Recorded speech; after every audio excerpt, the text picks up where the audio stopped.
Olá, concurseira, olá, concurseiro, tudo bem? Estamos aqui trabalhando neste encontro de número 11, a disciplina Noções de Direito Constitucional. Vamos dar sequência ao Poder Judiciário, que na aula passada foi visto até o artigo 93, inciso 9. Inciso 9 que fala: todos os julgamentos dos órgãos do Poder Judiciário serão públicos, né? Isso a gente já viu na aula passada, e fundamentadas devem ser todas as suas decisões sob pena de nulidade, podendo a lei, claro, limitar a presença em determinados atos às próprias partes e a seus advogados, ou somente a estes, nos casos em que a preservação do direito à intimidade do interessado no sigilo não prejudica o interesse público à informação. A gente já compreendeu isso na aula passada, gostaria apenas de destacar aqui novamente o público, né? Num sentido muito simples, quer significar que o juiz deve publicar a decisão, né? Ele dá a decisão e aí acaba lançando a decisão na imprensa oficial para que qualquer um possa dela conhecer. Eu falo isso porque o inciso 10 adiante vem com uma pegada um pouco diferente. Ele diz, o inciso 10, que as decisões administrativas dos tribunais deverão ser motivadas e em sessão pública, sendo que as disciplinares são tomadas pelo voto da maioria absoluta de seus membros. Tá? Então, como assim, né? O motivadas quer dizer que as decisões devem ser fundamentadas. Opa, então tá igual aqui o inciso 9, né? Na questão da fundamentação. Fundamentação e motivação é a mesma coisa. Agora, perceba que estas decisões administrativas elas devem ser tomadas em sessão pública. Isto é, elas devem ser tomadas numa sessão que decide as coisas com portas abertas, né? Há uma diferença, então, deste público aqui para o sessão pública aqui. Porque o sessão pública aqui quer dizer, como eu disse, que a decisão vai ser tomada numa sessão na qual qualquer curioso, qualquer um pode entrar e ver, e acompanhar. Agora essa daqui não. O juiz ele decide no gabinete dele, né? Sem, evidentemente, a presença de curiosos. Mas ele deve lançar esta decisão na imprensa oficial, a fim de que aí sim os curiosos vão checá-la. Tem uma diferença, então, sutil entre público e sessão pública, tá? Eu vou ser muito sincero, eu trago isso sempre assim, meio que com o preciosismo, né? Não costuma cair, mas se cair, vai ser um estrago, tá? Agora, o que mais cai desse dispositivo é a decisão disciplinar. Vejam, estas decisões disciplinares, elas são tomadas pela maioria absoluta dos membros, quer dizer, então, que para punir alguém disciplinarmente, ou para inocentar alguém disciplinarmente, a decisão só pode ser dada por mais da metade do total. Isso é maioria absoluta. Então, se no meu tribunal tem 50 desembargadores, sem dúvida alguma, 26 devem estar de acordo com aquela absolvição ou condenação. Se no meu tribunal tem 300 desembargadores, 151 tem que estar ali favoráveis à condenação ou à absolvição naquele processo disciplinar, já que tais decisões disciplinares são tomadas sempre pelo voto da maioria absoluta de seus membros. Tá, Antônio, mas poxa, um tribunal com 300 desembargadores? É verdade. O de São Paulo, por exemplo, ele tem mais de 360, né? Então pensa em como tem gente lá.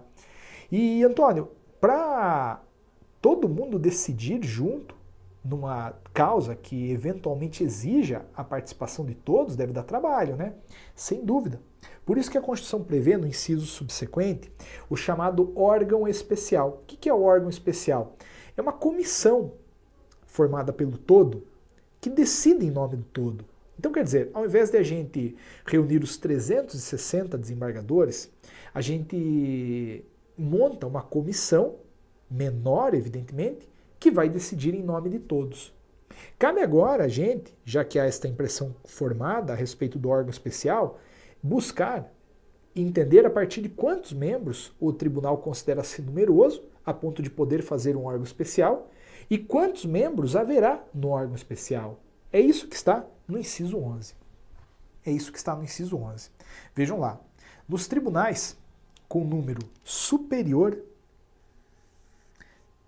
a 25 julgadores, poderá ser constituído o órgão especial. Então, num tribunal pequeno, como por exemplo do Acre, tem acho que 9 desembargadores lá, não daria para constituir um órgão especial. Agora no de São Paulo dá, tem mais 360, tem muito mais do que 25 julgadores, né? A gente pode constituir lá o órgão especial que terá, como vimos aí, mínimo de 11 e máximo de 25 membros. Então no mínimo 11, no máximo 25 membros. Estes membros, né, que compõem o órgão especial receberão delegação para o exercício de atribuições administrativas e jurisdicionais delegadas da competência do Tribunal Pleno. Quer dizer, então, que este órgão especial fará tudo que o total, que o plenário do tribunal faz do ponto de vista administrativo, do ponto de vista jurisdicional. Mas anote aí que o órgão especial, ele não pode decidir disciplinarmente. Sim, porque a gente acabou de ver que as decisões disciplinares são tomadas pela maioria absoluta dos membros do tribunal. Beleza? Quantos membros há no órgão especial? Entre 11 e 25. Como é que se escolhe? Aí vem a Constituição dizendo que metade das vagas é selecionada para os mais antigos. A outra metade, eleição. Eleição pelo Tribunal Pleno. Eis o inciso 11. Tá? Eis o inciso 11. Beleza. Depois vem o inciso 12, dizendo que a atividade jurisdicional será ininterrupta, sendo vedadas as férias coletivas nos juízos e tribunais de segundo grau, funcionando nos dias em que não houver expediente forense normal, juízes em plantão permanente. A ideia é muito simples, né? Eu não posso fechar o tribunal. Ah, vamos fechar tudo, a gente volta daqui a 2 meses. Não, imagina, problema não tira férias, né? Então a atividade jurisdicional, sim, ela deve ser ininterrupta. Ah, mas Antônio, tem lá um feriado, coisa e tal. Tudo bem, nesses dias, então, em que não houver expediente forense normal, haverá juízes em plantão, como está bem colocado nesse inciso número 12. O inciso número 13 afirma que o número de juízes na unidade jurisdicional será proporcional à efetiva demanda judicial e à respectiva população. Tá? Então a ideia é a seguinte: a gente vai calcular o número de juízes numa determinada unidade, levando em consideração a população daquela respectiva unidade e qual é o índice de litigiosidade lá. Quer dizer, qual que é a demanda judicial? É uma cidade que briga muito ou briga pouco, né? A gente vai levar isso em consideração e formar um número final de juízes. A equação, evidente, não cai na prova, não é isso que cai na prova, mas você tem que saber que para escolher a gente leva em consideração o número de juízes, aliás, o número de população, né? E o número de litígios, o número aí de litigiosidade daquela cidade. Inciso 14. Importante, os servidores receberão delegação para a prática de atos de administração e atos de mero expediente sem caráter decisório. Então quer dizer que no curso de um processo, um servidor público que não seja juiz, por exemplo, um analista, né, ele pode agir, ele pode botar ali uma aspas, né, a movimentação. Na verdade, tiro aspas, é uma movimentação. Por exemplo, aqueles atos de mero expediente sem caráter decisório, ele pode fazer. O servidor pode fazer. O que não é o juiz, o servidor pode fazer. Por exemplo, por força do contraditório, quando o autor junta um documento, o réu tem que ser chamado para ver esse documento. Ah, legal, beleza, muito obrigado. Não tem decisão envolvida aqui. É automático. Se o autor juntou um documento, o réu tem que falar. Assim como se o réu juntou um documento, o autor tem que falar. Neste caso, não faz sentido o processo ir para o juiz, porque não é um ato de decisão, é um ato de mero expediente. Neste caso, o servidor pode estar vendo o processo lá, o cara juntou um documento, intime-se a parte contrária para falar sobre os documentos no prazo legal, ponto. Não é um ato de decisão, mais uma vez.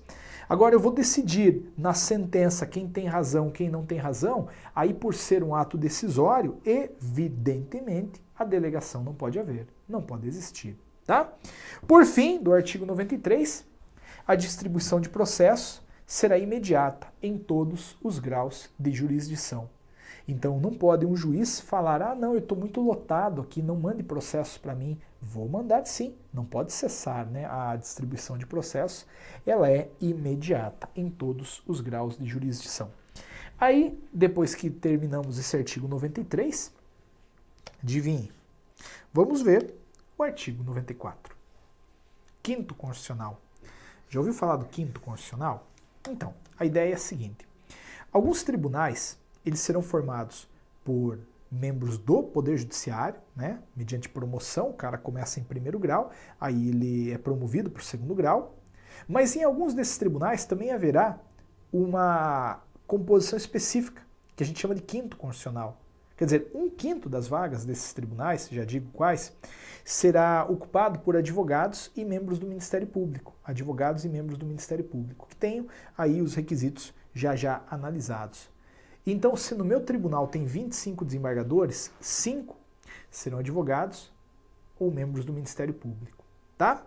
A ideia é dar uma oxigenada assim na discussão, né? Trazer para dentro do processo de decisão o ponto de vista da advocacia, o ponto de vista do MP, que é diferente, claro, do ponto de vista do juiz. E não tem um mais certo ou mais errado que o outro, são pontos de vistas diferentes que acabam sendo assimilados no processo de construção de uma decisão próxima do ideal. Então, o artigo 94 é o artigo que vai regulamentar esse negócio. O artigo 94 fala que 1/5 dos lugares dos tribunais regionais federais e dos tribunais dos estados e do Distrito Federal e Territórios, ou seja, 1/5 de TRF e 1/5 de TJ.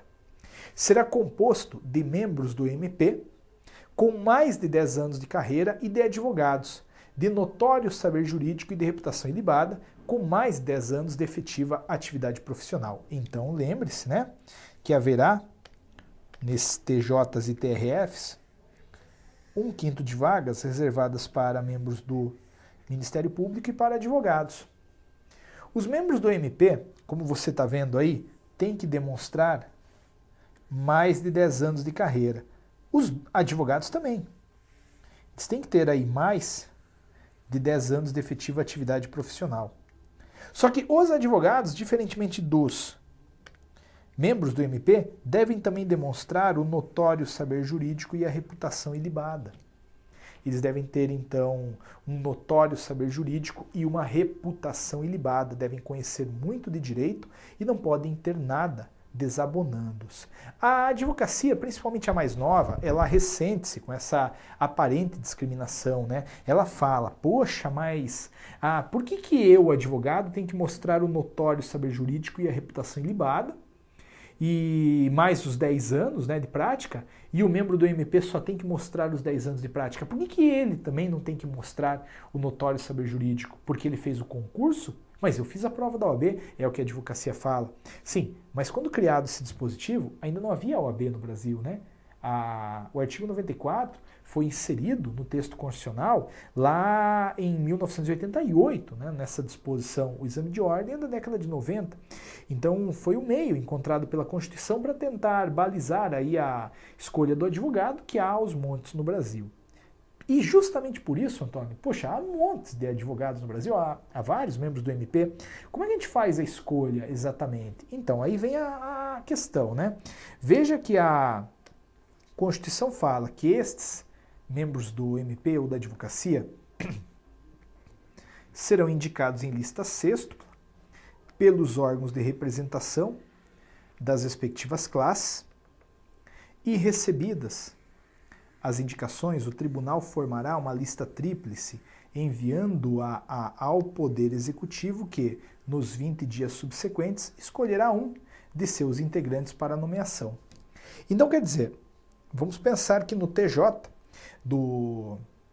de Minas tinha um advogado. Ele tinha entrado lá pelo 5º Constitucional. Morreu. A gente tem que recompor com o advogado, né? Como a gente viu, o órgão de representação, no caso a OAB, vai fazer uma lista com 6 nomes. Acredita, é uma briga de faca para entrar nessa lista. Essa lista sextupla vai ser enviada para o próprio tribunal e recebidas as indicações, o tribunal formará lista tríplice, quer dizer, ele retirará 3 e manterá 3. Esta lista com os 3 nomes é enviada para quem? Para o chefe do Poder Executivo, neste caso TJ, governador, a fim de que ele pegue algum, fale, é você que eu quero, e bote lá no TJ. Tá? Chefe do Poder Executivo, veja, quando é TJ, o chefe do Poder Executivo é o governador, né? Quando é TRF, o chefe aí do Poder Executivo é o presidente da República. Nada demais neste quinto constitucional. Tá? Nada demais. Esse quinto constitucional é bem tranquilo, bem fácil, lembrando que ele incide em TJ e em TRF, segundo a Constituição. Aí a gente chega lá no artigo 95. O artigo 95 fala sobre as garantias do Poder Judiciário. Também fala sobre os impedimentos, né? Já veremos quais são eles. Vamos começar aí pelas garantias. E daqui a pouco eu explico como é que funciona essa garantia, o que ela garante, né? Vamos lá. Vitaliciedade é a primeira. Vejam, os juízes, em primeiro grau, eles só... aliás, vou pegar a redação inteira aqui para não dar problema. Vitaliciedade, que no primeiro grau só será adquirida após 2 anos de exercício, dependendo da perda do cargo nesse período, de deliberação do tribunal a que o juiz estiver vinculado e, nos demais casos, de sentença judicial transitada em julgado. Então quer dizer que, em primeiro grau, o juiz, após 2 anos de exercício naquele cargo, somente o perderá por decisão judicial transitada em julgado. Tem que ter um processo, então, dizendo, juiz, você não tem mais o cargo de juiz. Nos 2 primeiros anos, ele até pode perder o cargo por uma decisão administrativa do próprio tribunal. Mas após 2 anos, é só por decisão judicial definitiva, ou seja, transitada em julgado. Beleza? Ótimo. Lembre-se que esta vitaliciedade ela é adquirida após 2 anos no primeiro grau. No primeiro grau. Isto porque a gente viu que há uma possibilidade de alguém tornar-se membro do Poder Judiciário entrando direto no segundo grau pelo quinto constitucional. Acabamos de ver isso. A pergunta que eu te faço é, e aquele cara que entra no quinto constitucional, ele tem que esperar 2 anos ou ele já entra vitalício? Anote lá. No segundo grau, a vitaliciedade é adquirida na posse. Ele não precisa, então, esperar 2 anos. Não precisa esperar 2 anos. Isso é uma pegadinha, hein? Para a prova, vale a pena anotar. Lembre-se também que uma segunda garantia que incide para os juízes é a garantia da inamovibilidade, salvo por motivo de interesse público, na forma do artigo 93, inciso 8º. Então quer dizer, pela regra da inamovibilidade, que ninguém me tira de onde estou. Se sou juiz na comarca X, eu ficarei ali até o dia que eu pedir para sair, até o dia que eu pedir uma promoção, uma remoção, uma permuta. Essa é a ideia da inamovibilidade. Então, ninguém pode, um presidente do tribunal, por exemplo, não pode chegar para mim e falar, olha, Antônio, o negócio é o seguinte, eu não quero mais que você fique aí, eu vou te tirar daí, vou te colocar em outro lugar. Não pode, porque eu tenho aí uma inamovibilidade. Só que aí vem a questão. Essa inamovibilidade, ela tem uma exceção. Está escrito aí, ó. Inamovibilidade salvo por motivo de interesse público, na forma do 93, inciso 8º. Esse 93, inciso 8º, lá na aula passada, eu falei assim, ó, esse daqui é importante reserva, deixa de lado, Ana Maria Braga. Vamos dar uma olhada nele agora. 93, inciso 8º. Então, o ato de remoção, disponibilidade e aposentadoria do magistrado por interesse público fundar-se-á em decisão por voto da maioria absoluta do respectivo tribunal ou do CNJ. Então, veja que coisa. Se a maioria absoluta dos membros do tribunal, ou seja, se mais da metade, né, do total do tribunal ou do CNJ entender que eu mereço ser retirado da comarca X e ser enviado para a comarca Y, já que há um interesse público relevante tangenciando isso, eu terei que amargar esta remoção. Ah, mas Antônio, eu sou inamovível. Não, não é. Porque, ou não nesse caso, porque a inamovibilidade ela é excepcionada aí por motivo de interesse público. Até há uma inamovibilidade como regra, mas diante de um interesse público relevante, a inamovibilidade perde a sua sustentação. Vamos pensar assim, ó, uma comarca assim é campeã para assassinar juízes. Ah, mas entra um juiz, pá, mata o cara. Entra outro, pá, mata o cara. Mas, pá, mata o cara. Te pergunto, que juiz gostaria de ir para uma comarca como essa? Ninguém vai querer ir.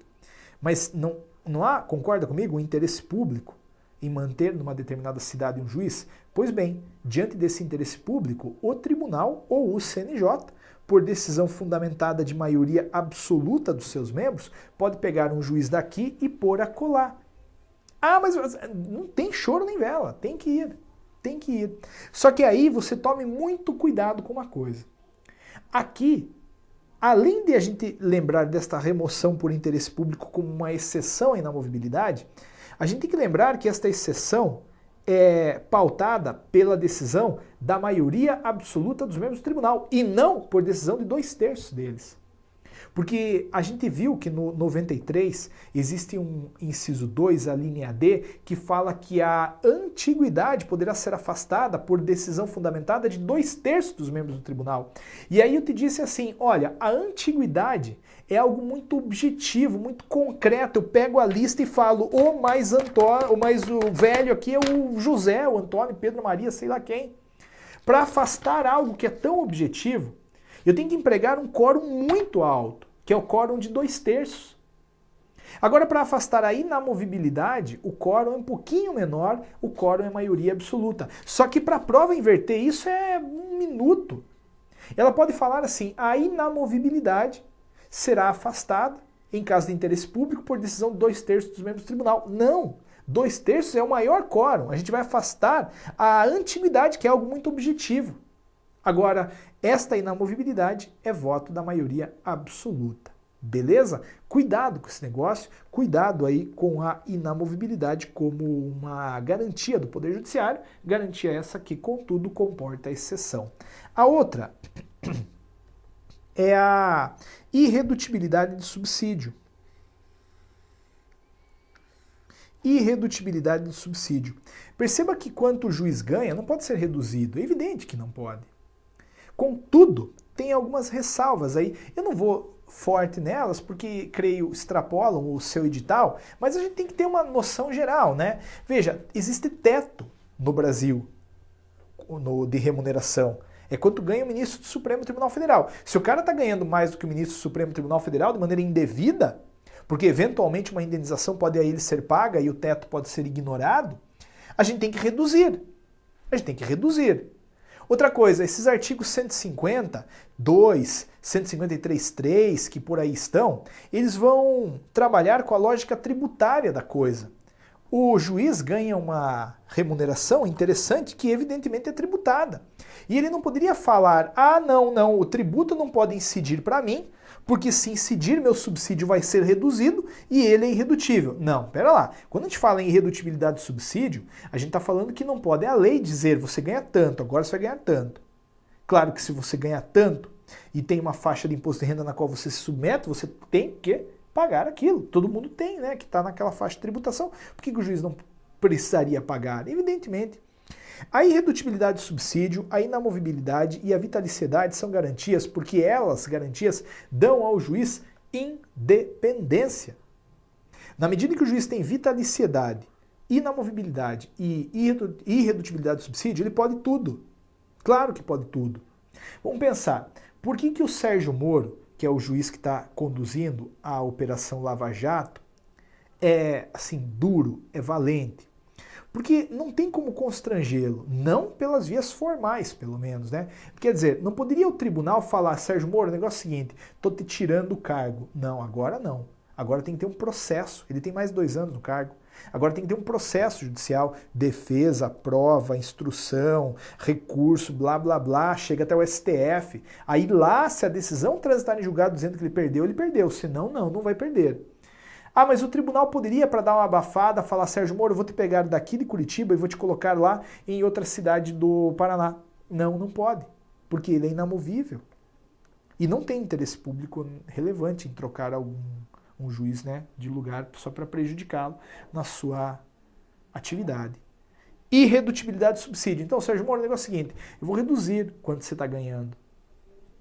Não pode. Na medida, mais uma vez, que tenho irredutibilidade do subsídio, inamovibilidade e vitalicidade, me chama que eu vou, ninguém me segura, eu sou livre. Só que, com todo o poder, vem uma grande responsabilidade, né? Essa frase foi dita pelo tio do Homem-Aranha, quando ele estava morrendo nos braços do Peter Parker. O parágrafo único do artigo 95 diz que aos juízes é vedado. Aí tem os impedimentos, aí tem as vedações. Primeira das vedações é: o juiz não pode exercer, ainda que em disponibilidade, outro cargo ou função, salvo uma de magistério. Não pode. Ele não pode. Lembrando que a gente está falando aqui de algo no poder público, né? No poder público. Então, do poder público, ele vai receber por juiz e, no máximo, por professor. Ah, mas eu estou em disponibilidade, deixa eu ser oficial de justiça. Não, não pode. Não pode. Ele pode, no máximo, exercer um outro cargo ou função, que é a de magistério. Agora, é claro que no âmbito particular, desde que compatível com a atividade dele, desde que não haja prejuízo, ele pode fazer o que quer, né? Ah, eu sou juiz, quero dar aulas de canto nos domingos de manhã. Posso? Mas é óbvio que pode. É evidente que pode, tá? Ele, juiz, também não pode receber a qualquer título ou pretexto custas ou participação em processo. Quer dizer, ele já recebe o subsídio dele, é inclusive um belo subsídio, tem que ser alto mesmo, não pode querer ele agora receber participação por processo. Tipo, olha, para cada processo que eu julgar, vou ganhar 1% do valor da causa. Não vai, porque se isso fosse possível, ele selecionaria para julgar com prioridade aqueles causos de valor mais elevado, e não aqueles socialmente mais importantes. Então ele não pode, juiz, receber a qualquer título ou pretexto custas ou participação em processo. E, finalmente, ele, juiz, não pode dedicar-se à atividade político-partidária. Sim, porque a atividade político-partidária é feita com base no toma lá da cá. Eu te ajudo aqui, você me ajuda a colar. Isso pode ser usado para o bem, pode ser usado para o mal. É fato que para o bem ou para o mal, não faz sentido o juiz estar no meio. Não faz sentido, porque por mais que ele julgue com base na consciência, com base na lei, com base na Constituição, caso julgue favoravelmente a causa a um amigo, de um vizinho, de um sobrinho, de um correligionário, alguém vai falar, tá vendo? Tinha um rabo preso, por isso que julgou. E eu não quero isso para o Poder Judiciário. Ninguém quer. Por isso, o juiz não pode dedicar-se à atividade político-partidária. Há que se lembrar que essas três aí, 1, 2 e 3, incidem de maneira absoluta, não tem exceção. Principalmente, atenção à terceira. Normalmente as questões vêm, o juiz não pode dedicar-se à atividade político-partidária na cidade apenas. Não, em qualquer lugar, tá? Isso aí, na próxima aula a gente continua estas vedações, tem algumas muito importantes ainda por vir, e aí vamos adiante com outros emocionantes temas de direito constitucional. Minha amiga, meu amigo, obrigado. Lembre-se de sempre de dar seu feedback quanto à aula, seja ele bom, seja ele não bom. Até a aula que vem, até a aula de número 12.